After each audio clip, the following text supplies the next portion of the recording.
That morning, everything went wrong. Farm Safety Week and other similar sorts of initiatives, if they help keep the focus on improving health and safety, then they can only be a good thing, I think. Once you've been through something like that, it soon changes things. You might save yourself a bit of time, but if it goes wrong, then, you know, we've talked about the consequences. They're not worth thinking about. So I would just say try and make it a priority. Everything I'm thinking twice now. Most, if not all, of our listeners will be familiar with that feeling of there just not being enough hours in the day. Farms are very, very busy places and, you know, there's always jobs that need to be done. Cornish Mutual, farming insurance experts. Hello and welcome to Farming Focus, the podcast for South West farmers brought to you by Cornish Mutual. I'm your host, Peter Green. With the Farm Safety Foundation's Farm Safety Week taking place again this month, we're pulling one of our earliest podcast episodes back out of the archive because the story it tells hasn't lost any of its power or relevance. In the Health and Safety Executive's latest figures, published on the 1st of July, out of 126 workers who died in work-related incidents in 2025-26, 22 of these were from agriculture, forestry and fishing. Of all the main industry sectors, agriculture, forestry and fishing continues to have the highest rate of fatal injury per 100,000 workers at 8.09. In this episode, recorded a while back now, I talked to Devon dairy farmer Fred Collins about the morning everything went wrong for him. A routine tyre repair that ended with 6 plates and 37 screws in his arm.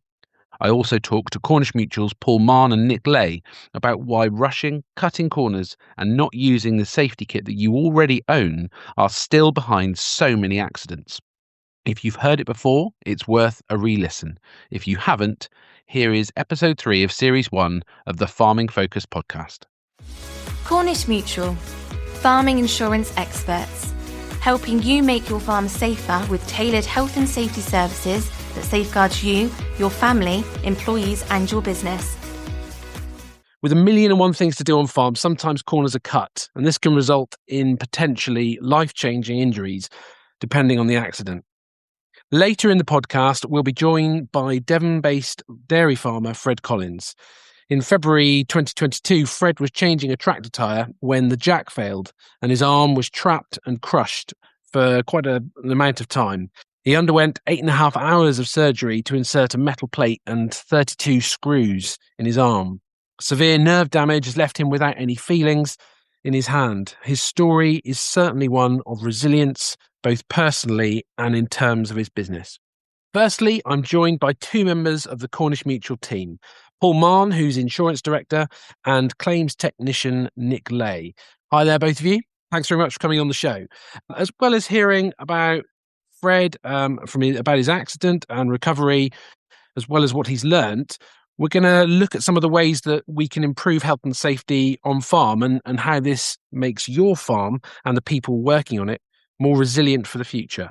I'll start, though, by asking each of you the same question that we put to all of our guests.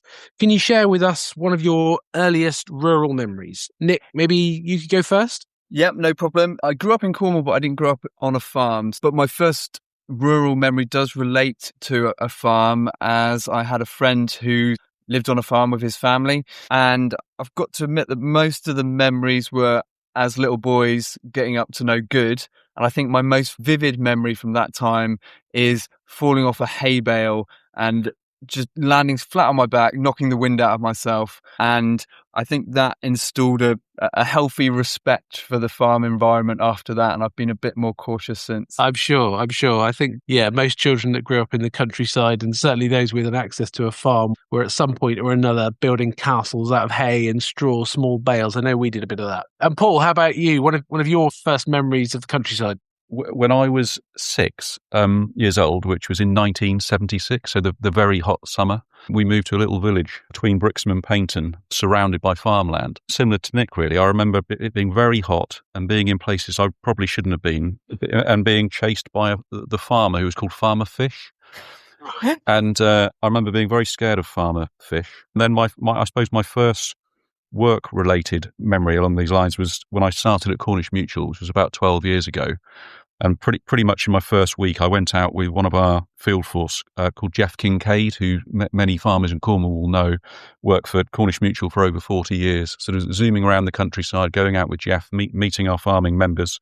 I remember Jeff letting himself into the kitchen on his own, putting the kettle on before the farmer had a chance to come back from the field. And it was a very different environment, one I wasn't used to, but I very quickly grew to love. Yeah, and speaks of the trust that members have for Cornish Mutual. Yeah, that's a great one. So moving on to our main theme, Paul, perhaps you could give us some context of the situation across the Southwest with respect to accidents. How do we fare when it comes to farm safety in our region? Well, every year the Health and Safety Executive produce figures looking at fatalities in agriculture, and that's across the whole of Great Britain, but then focusing on the regional areas. The latest set of figures we've got go back to April 21 to March 22, and there were 25 fatalities across Great Britain. And about a quarter of those, so 6, were in the southwest. So you can see the southwest is responsible for quite a few. And going back another year, it's a similar story. So 8 out of 41. Those figures are coming down. There's a sort of general downward trend over the decades, but obviously still far too high. Yeah, and also, I mean, I guess the other thing to bear in mind, thinking of the broader context before you zoom in like that, farming together with fishing and forestry, it is one of, if not the most dangerous industry in terms of fatalities, isn't it, in the UK? Absolutely. So agriculture employs about 1% of the working population in Great Britain, but it accounts for something like getting on for 20% of all workplace injuries. And then when you look at the number of fatalities per 100,000 employees, so you can sort of benchmark across all industries, agriculture is 21 times higher than the all industry rate. It's the riskiest, much riskier than construction now. Yeah. And I always think one of the things with agriculture as well is that you have so much lone working. You know, you're not necessarily working in larger teams. You know, you can be on your own when these accidents happen, as we'll hear later with Fred. Nick, we've heard some of the numbers there from Paul about the industry more generally and looking regionally. Could you give us a bit of an insight on whether those numbers are borne out in your experience with Cornish Mutual? Well, the simple answer is yes, they are. And as a claims handler, unfortunately, myself and my colleagues, we hear when things go wrong on a farm. You know, regularly we hear about accidents on farms where employees or visitors to the farm have been injured. And those injuries can range from something relatively minor, lacerations, bruises, right up to catastrophic injuries, severe spinal cord injuries, brain injuries, life-changing injuries. Thankfully, we don't see many deaths as an insurer, but certainly they do happen, and we'll do what we can to assist. Quite typically, these incidents will involve some form of investigation by the HSC. The HSC being the Health and Safety Executive. Health and Safety Executive, sorry. We'll help our members manage that aspect of the incident as well. But yeah, I mean, it's an issue that's not going away in agriculture, and certainly the HSC are very focused on it at the moment. Paul, why is it so important that Farm Safety Week exists? Even though we are on a downward trend, the numbers are still far too high. And so Farm Safety Week and other similar sorts of initiatives, if they help keep the focus on improving health and safety, and if it helps sort of share ideas, then they can only be a good thing, I think. We're going to hear a really striking story from Fred in just a few moments. You've heard stories like this before. Nick, how do they make you feel? It's heartbreaking, really, because they have such wide-ranging consequences for that individual. Mentioned life-changing injuries earlier. I mean, just dealing with the pain and the suffering and the ongoing loss of amenity that injury can have, if it's a permanent injury, personally is distressing for the member, has a massive impact on the business. There's only so much help available when those incidents happen. It's difficult. Cornish Mutual, farming insurance experts, helping you make your farm safer with tailored health and safety services that safeguards you, your family, employees and your business. We're now going to hear from a Devon farmer, Fred Collins, who in February 2022 had a life-changing accident. Fred, thanks so much for coming on the podcast. You're farming just outside Honiton. Could you tell us a little bit about your farm, first of all, so listeners can understand a little bit more about the business? Quite an old-fashioned farm I've got. I milk about 45 cows in the winter and sort of up to 60, 70 in the summer. about 130, 140 head of cattle. I rear everything I put to dairy short on. I then rear the young stock on, and then as they calve down, the overflow heifers I have in the autumn, I usually sell at market, and that helps top the milk price up because there's no money in small scale farming like I am. Try to do as much as the work tractor wise and everything else. I do it all myself. I don't have a contractor in just to cut costs down. The only way I can really survive is to try and do as much as I can myself. Can you take us back to February the 1st last year when you had your accident? What happened? Well, like I said, I do everything myself. And that morning, everything went wrong. I had a puncture. I ripped the valve off. I was scraping up with quite a big tractor, which I shouldn't have had on the yard scraper. And I ripped the valve off the inner tube. So I was trying to repair that. And I was rushing around because time was short. I jacked the tractor up on the pickup hitch, and because I was in a rush, you cut corners. So I didn't use an axle stand. And what I didn't know until a few months, I suppose, probably earlier on, the end of last summer, I had a puncture and I was using a jack, that the jack was leaking. But anyway, I jacked it up. I'd wobbled the tractor around, trying to break the bead, and like most farmers with loaded tractors, you put ballast in the back wheels. So I drained out all the water. You know, there was a lot of movement there, and the tractor never slipped then. It actually slipped off the jack when my arm was underneath the wheel when I was putting the new inner tube in. I was trying to feed the valve up through, and then all of a sudden I just heard a thud. And just all my pain, and all I could see were two bones sticking out, and they were going up through the wheel rim, and I couldn't see the rest of my hand. And I was shouting in pain. And luckily, me mutton's chap, he was coming to help me put some cladding up on the farm that afternoon. He turned up and he grabbed the other loaded tractor and lifted it off and got me out. But I suppose I was stuck there for about 10 minutes, something like that. Wow. And I was just shouting to him, you need to get it off now, because I had all this excruciating pain, and then all of a sudden the pain just went away. I suppose it was adrenaline. I just felt like I was going to faint, and I thought, if you don't get me out of here quick, that'll be it. Jumped in his car because he still had the engine running, his car door open. I jumped in his car and I said, "Get me down the hall at the minor injuries." I walked in there with my fingernails down by my elbow, these bones sticking out, and the receptionist, she took one look at me and she fell on the floor. She fainted.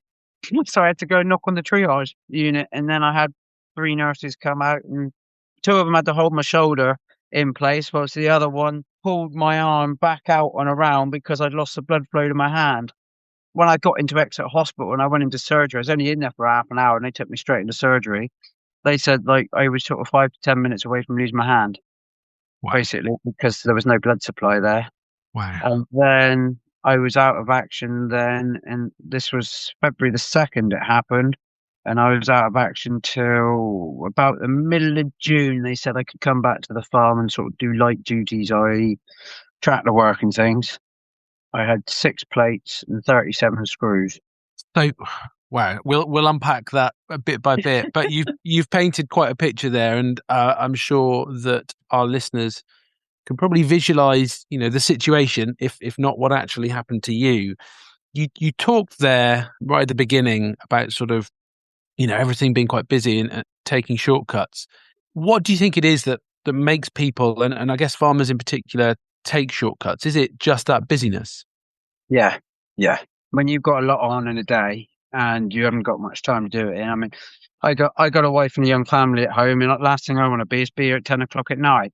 Yeah. I want to be home at sort of 7, and when you have things go wrong during the day and you haven't got the finances there, most people ring a tyre fitter and have a tyre fitter out, and they deal with it, and that would be it. But because I'm trying to save as much money as I can, like I said, I try to do everything myself. What sort of patient are you? What sort of patient did you think you would be? My wife hated it after about 3 days, I think. I don't live on farm. My father lives on farm. Well, he's 70. Was he now 74? Yeah, I don't live on farm. I'm at home, and 2 days at home, and yeah, I can't sit there. We joke, but actually, I wanted to ask you about the mental impact. Messed me right up. I was waking up 3 weeks afterwards, I suppose, at night, still thinking about it. It was about a month ago. What was I doing then? I don't know. I was using a hammer for something, and I was using my right hand, which I haven't really used for anything for vibration or anything. I had this lump hammer. I think I was beating a piece of steel or So something. just to be clear, the right hand is the one that you injured. Yeah. Yeah. Yeah. I was beating this piece of steel, and that night I woke up at 1 o'clock in the morning. I couldn't go back to sleep till 4, and then I was up again at 5, and that was the exact pain I had when I came out of hospital. It was almost like phantom pains, but I spoke to hand therapy because I had this for about 3 or 4 days afterwards, and they said it's because I haven't used that arm in that sort of physical situation yet to an extent that it's then triggering off nerves and things. Because I've still got no feeling in my little finger. The ulnar nerves that's like having my hand in a load of stinging nettles. Basically, if I rub my little finger, it just feels like stinging nettles. Thinking of the business, how did the business have to change in the immediate aftermath of the event? Yeah. Well, it was my cousin, actually. It was the morning after I had the accident. He rang me up and he said, have I got anyone to feed the cattle? Because he thought that dad had been milking and whatnot. He came in and then he sort of just took over, and he worked for an agency. We then, took him on through his agency. Yeah, it was quite a lot of money. Yeah, but luckily I've never borrowed any money, and I had a lot of money saved up. I put up a new a hay barn, and the plan was to put in a new parlour and a covered yard at the same time last summer. But the money that I had saved up for that, I ended up just putting up the one hay barn and then scrapping the parlour and the covered yard, and that helped to pay for the agency. And what would you say have been your main learning points since the accident? Are there any things that you've done on the farm since to avoid? Down a lot. I slowed down a lot. I mean, I used to flap before. I used to rush around and flap. Occasionally I get a bit like that, but no, yeah. I've sort of slowed right down and say everything I'm thinking twice now. Yeah. Not just jacking the tractors up, but all of it. I'm not as risky at doing stuff as what I would have been before, I suppose, because you look at once you've been through something like that, it soon changes things. Yeah, I'm sure. So it's taking that extra moment to sort of look at what you might be about to do. Step back, look at it and think about it, and then go again, rather than just going all full guns blazing, hammer and tong. And yeah. And anything else around farm? Anything else you've put in place to avoid accidents happening in future, apart from the way you approach tasks? Not really, because I already had it here. That was the annoying thing, you see. I already had these axle stands, and usually I'd use them. Yeah. It was just because I was rushing that day. I didn't bloody use them, and I should have done. The worst thing is they were within meters away from where I was working. Oh, that will, I'm sure, resonate with lots of people. There'll be jobs that we do and we try to do them the quick way, but actually we can do them sort of with belt and braces. We've got the kit there to do it. Yeah, exactly. Thank you so much for giving us so much of your time and being so honest with your experience, Fred. It's hugely valuable, and I'm sure it will really strike a chord with lots of our farmers down here in the Southwest. So thank you very much, and all the best. No problem. Thank you. Cornish Mutual, farming insurance experts. That was Devon dairy farmer Fred Collins telling us about the accident he had just at the beginning of last year. I found some parts of that quite shocking. Nick, can you share just some of the other types of farm accidents that you've seen in your role with us? Yeah, so there's some accident types or categories that I'd say unfortunately are fairly typical to farming. I think the HSE stats tell us that the most people out of all those are killed on the farm are killed by being struck by moving vehicles. ATVs in particular have been a source of some really serious injuries and deaths. Away from that, falls from height is something that we see a lot. Typically, fragile roofs seems to be a real issue. Fairly common knowledge that they're dangerous, but people, for reasons that we all know, will go up on them and take the risk. And we've seen some really nasty brain injuries as a result of falls from height. We also see people airlifted out of fields who have been trampled by cattle. So it's not only farming employees and the farmer themselves, but it's visitors to that farm that can also be injured. And those incidents particularly draw interest from the HSC. So we see lots of cattle trampling incidents, ramblers on public rights of way, generally with a dog. 80% of those incidents occur with a dog. And then I suppose the other main category is injury using pieces of equipment. And, how many pieces of equipment are there on the farm? There's absolutely loads, and we'll see injuries from, various different types of pieces of equipment. Yeah. We've heard that there's lots of different ways that accidents can happen on a farm. For you, how does farm safety link with resilience? And what does resilience mean to you? Paul, perhaps you could start. I suppose resilience to me, I think it's the ability to deal with change, the ability to sort of cope and to bounce back, perhaps to handle setbacks. One of the ways, certainly in relation to health and safety, is to really put some plans in place. Because I think just having the plan, which would hopefully enable farmers to take a more proactive approach rather than reactive, I think that leads to more control, and that can then lead to sort of greater peace of mind, which can only help resilience. Yeah. And Nick, how about you? How do you see resilience linking to the things we're talking about today? I don't know how you measure resilience, but if you were able to, the farmers out of the general population are probably some of the most resilient people out there, just for the nature of their business. How does it link to safety? I think that those individuals are the linchpins of the business, and without them being physically and emotionally resilient, then other aspects of the business are bound to suffer. So it's about looking after yourself and those important people around you, and then being able to spend the time and energy focusing on the other parts of the farm.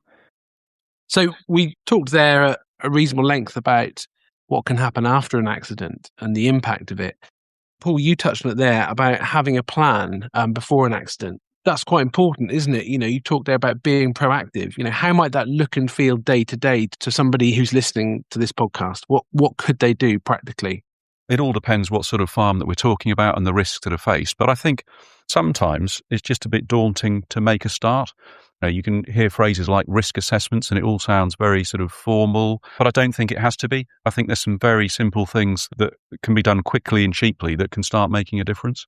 We recognise that sort of farmers engaging with their neighbours and other farmers and sharing ideas works really well. So we've started facilitating some farm walks and health and safety events so that farmers can just sort of share tips and tricks. It can be simple things like putting a sticker on your fridge to remind you to do a certain thing, or a sticker when you get into your vehicle to, undertake safe stopping. Or once you've done the sort of simple things, then I think you are looking at starting to look at more detailed documentation and just sort of stepping back and really undertaking those risk assessments. Yeah. That's really interesting, starting that, when people are just beginning their career in agriculture. That's a really important thing to do because you start those good habits, don't you? Nick, you talked there about falls from height and things like that. And that made me think, you can just rush things, can't you? You can just chuck a ladder up against a building because you need to go and check something, a gutter or a roof or whatever it might be. Most, if not all of our listeners will be familiar with that feeling of there just not being enough hours in the day. Farms are very, very busy places and, there's always jobs that need to be done. How do you think people can be encouraged to slow down and make sure they undertake each task safely and to just stop and consider it beforehand, as we've just talked about?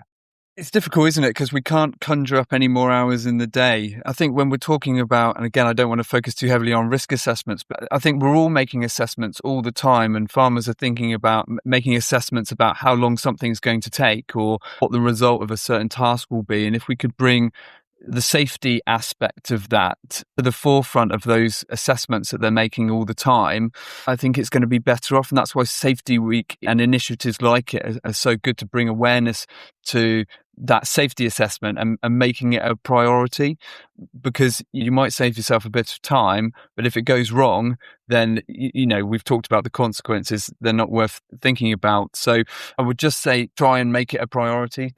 Yeah. And it can even be as simple as, while you're having your cup of tea in the morning, just thinking, right, what have I got on today? Oh, I need to check that roof. I need to feed those bulls. Okay, how am I going to do that? What does that entail? What's the riskiest part of that process? Yeah, and making it a habit, just getting into the habit of it. I think also when we go out to see farms and help with their health and safety, we put action plans in place. We try and just highlight the things that are the most important, and totally recognise that farmers aren't going to get to all the things on the action plan straight away. But if it's clear what the main priority is, or the top three, and we make sure that they're done, then that can start making a difference. You've made a start then, haven't you? Absolutely, yeah. I had a manager, he always said it's much more powerful to have a to-do list with 3 things on it than 20 things on it. And I think there's a lot in that. Cornish Mutual, farming insurance experts. doing what is right for you every day. Well, that's almost all we've got time for today. But before we finish the episode, I like to try and highlight the key points that our listeners might take away from our discussion. It appears to me that, first of all, we need to have a plan. Paul talked about being proactive. It gives us that feeling of control, and you can always revisit it. You don't have to stick with it rigidly. It might be just planning your day, as we said, over a cup of tea. It might be just planning machinery servicing, or just looking at the way you do different things on farm. I think, secondly, just slowing down. It's so easy just to get caught up in trying to tick off tasks. We all know what that feels like. But actually, there's a lot of power in just pausing before we stop to do a task and just thinking it through and thinking how we're going to do it as safely as possible to make sure that we do get to go home at the end of the day. Finally, I think it's about mitigating those risks, just sharing that information with the wider network, with your family, with your partner. And now, gents, before we go, I just need to ask you possibly the most important question of the day. When it comes to a cream tea, is it jam first or cream first? I'm struggling with this one because, having grown up in Devon, but now been living in Cornwall for many years, I think I'm going to have to go. I think I'm going to have to go jam first. Although having said that, when I'm at Devon County Show, if there is cream first, I probably wouldn't turn it away. Sitting firmly on the fence, Paul. Nick, how about you? Well, I hope this isn't too controversial for a Cornishman, although my wife's from Devon, so I don't know whether that's had some influence. I would actually say cream first, for the simple fact that I just think it's easier to spread jam on cream than it is to spread cream on jam. I'm sorry, that's just the physics of it for me. Yeah, that's a very technical answer, and I think probably we'll have to give you that one, Nick. But, yeah, it doesn't bring the same glow to my heart that Paul's answer did. Sorry, there we are. Cornish Mutual, farming insurance experts.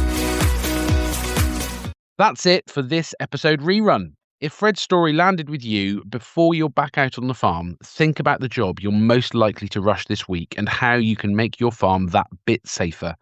Farm Safety Week runs from the 20th to the 24th of July this year, so it's a really good excuse to walk the farm with safety front of mind, or to check out Cornish Mutual's farm safety guides for health and safety advice.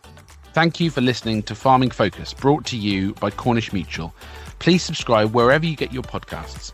I'm Peter Green, and I'll see you next time when I'll be reviewing the Oxford Farming Conference 26 report with report author Dr. Louise Manning and Devon farmer Andy Gray. Cornish Mutual, farming insurance experts.